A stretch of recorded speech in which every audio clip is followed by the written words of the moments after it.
আর বাঁচার আশা নাই, হয়তো অল্প সময়ের ভিতরে মরে যাব।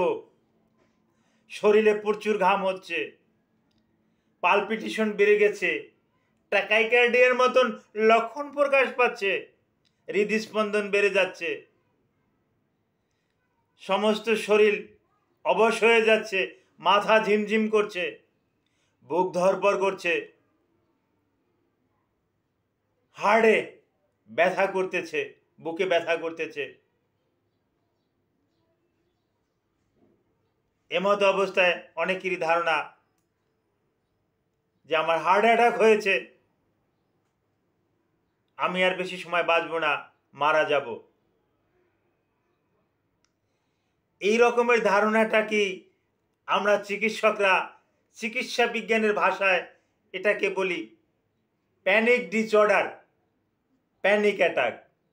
এখন এই প্যানিক অ্যাটাকটা কি, এটা কেন হয়, এই বিষয়ে আলোচনা করব। আলোচনাটি না টেনে পুরো আলোচনাটা দেখলে আপনি এই প্যানিক ডিসঅর্ডার সম্পর্কে বিস্তারিত তথ্য পেয়ে যাবেন। যেহেতু আমি যখন আলোচনা করি 8 মিনিট 10 মিনিট সাধারণত আলোচনা করি, এবং এগুলো সম্পূর্ণ চিকিৎসা বিজ্ঞানের আলোচনা, আমি কোনোটা এক্সেস করি না এবং কোনোটা কাটছাঁটও করি না। চিকিৎসা বিজ্ঞানের যতটুকু আলোচনা ততটুকুই আমি আলোচনা করি আপনাদের সম্মুখে। আসসালামু আলাইকুম রহমতুল্লাহি ওয়া বারাকাতুহু। আমি ডাক্তার মীর শহীদুল ইসলাম। আমার চেম্বার শুভেচ্ছা 255, ঐতিহ্যবাহী শেখঘাট, সিলেট। জি, আপনি যে কোনো একটা সার্চ ইঞ্জিনে গিয়ে ডাক্তার মীর শহীদুল ইসলাম কথাটি লিখে সার্চ দিলে আমার যাবতীয় তথ্যাদি আপনি পেয়ে যাবেন। অনুরোধ রইল সার্চ দিয়ে আমার ভিজিটিং কার্ডটা আপনি আপনার টাইমলাইনে রেখে দেবেন, যে কোনো সময় কাজে আসতে পারে। জি দর্শক শ্রোতা, আলোচনা করতে চেয়েছিলাম প্যানিক ডিসঅর্ডার। এই প্যানিক ডিসঅর্ডার এটা কি, কাদের হয়, কখন হয়, কি কারণে হয়, এর লক্ষণ কি, সব আলোচনা করব স্বল্প সময়ে। তো প্যানিক ডিসঅর্ডার এটা এমন একটা রোগ, কম বেশি কারো না কারো জীবনে একবার দুবার কখনো না কখনো হয়েছিল। এটা হঠাৎ শরীরে কিছু লক্ষণ প্রকাশ পায়। সেই লক্ষণগুলোর ভিতরে হঠাৎ করে দেখা যায় যে শরীর ঝিমঝিম করা,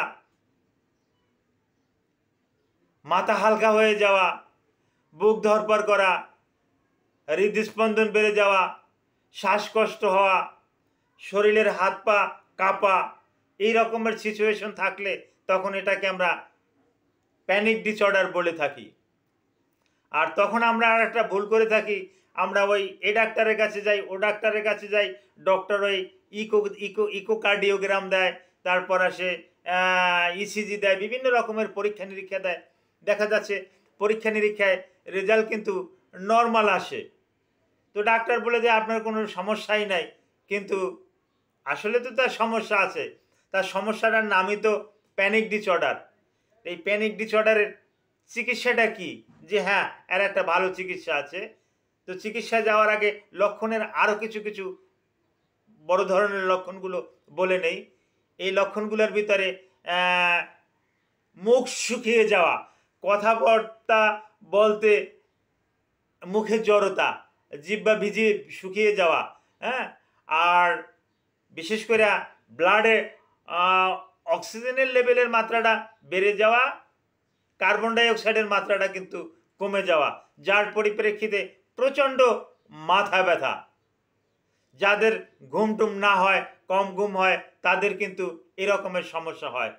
আর এই প্যানিক ডিসঅর্ডারে আক্রান্ত রুগীরা মনে করে যে আমি তো অল্প সময়ের মধ্যে মারা যাব, আর অল্প সময়ের পরে আমার এই সমস্যা হবে, অর্থাৎ অদূর ভবিষ্যৎ নিয়ে সে চিন্তা ভাবনা করে। এ থেকে পরিত্রাণ পাওয়ার কতগুলো উপায় আছে। কোনো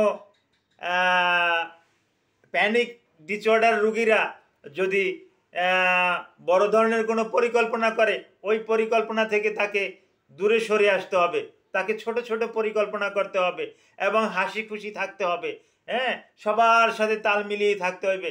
ফ্যামিলি বা অন্যান্য আত্মীয় স্বজন তাদের সাথে সময় দিতে হবে, তাদের সাথে হাসি খুশিতে থাকতে হবে।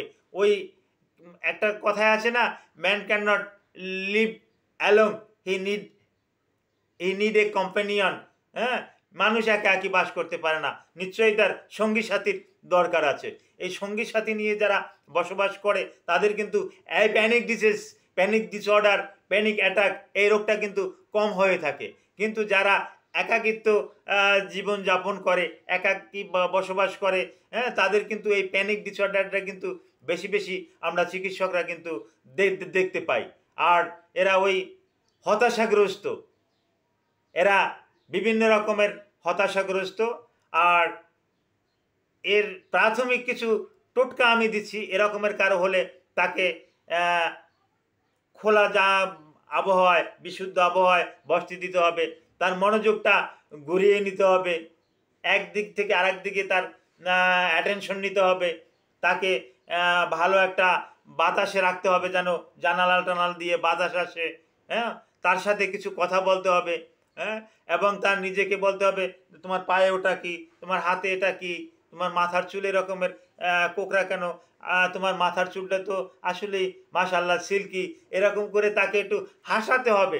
যদি সে একবার একটু হাসতে পারে, করে, তাহলে তাৎক্ষণিকভাবে এটা কিন্তু ভালো একটা ফল দিবে, ভালো একটা ফল পাওয়া যাবে। তাকে একটু কৌতুক শোনাতে হবে। রুগী যদি একাও থাকে তাহলে সে নিজে নিজেও কিন্তু এই জিনিসটা খেয়াল রাখতে হবে, তাকে তাৎক্ষণিকভাবে এটা করতে হবে। এবং এখন সবার হাতেই অ্যান্ড্রয়েড সেট আছে, সে কোনো একটা ভালো একটা বক্তার একটা বক্তব্য ছেড়ে দিতে পারে, একজন ওয়াজিনের ওয়াজ ছেড়ে দিতে পারে, সে একটা ওই আর্টিস্টের আর্ট ছেড়ে দিতে পারে, যাতে সে একটু একটু হাসে। বা তার যে চ্যানেলটা ভালো লাগে, হতে পারে ন্যাশনাল জিওগ্রাফি চ্যানেল, হতে পারে পিস টিভি, অর্থাৎ যা কিছুই হোক না কেন, এগুলো যদি সে একটু দেখে তাহলে তার কিন্তু কতগুলো পরিবর্তন এসে যায়। এটা প্যানিক ডিসঅর্ডারের কিন্তু আমরা এরকমের দিয়ে থাকি। তারপরও প্যানিক ডিসঅর্ডারের কতগুলো ক্যাটাগরি আছে। হ্যাঁ, প্রাথমিক পর্যায়ে এরা যদি আমাদের কাছে আসে, আমরা কিছু কাউন্সিলিংয়ের মাধ্যমেই তাকে ভালো করি, কিছু মেডিসিনও দিয়ে থাকি। এবং একটু জটিল যদি সমস্যা হয়ে থাকে, স্নায়বিক বিশেষজ্ঞ কোনো ডাক্তারের কাছে গিয়ে যদি একটু পরামর্শ চায়, তাহলে হ্যাঁ, এই প্যানিক ডিসঅর্ডারটা কিন্তু, প্যানিক অ্যাটাকটা কিন্তু, এটা কিন্তু নিয়ন্ত্রণে রাখা কিন্তু সম্পূর্ণরূপে সম্ভব। এই প্যানিক অ্যাটাক সম্পর্কে আজকের মতো এখানেই সমাপ্ত রাখলাম। প্যানিক অ্যাটাক বা প্যানিক ডিসঅর্ডারের উপরে যদি আপনাদের কোনো তথ্য জানতে ইচ্ছে করে, এই ভিডিওর কমেন্ট বক্সে কমেন্ট করবেন, আমি আপনাদেরকে জানিয়ে দেব। Thank you all.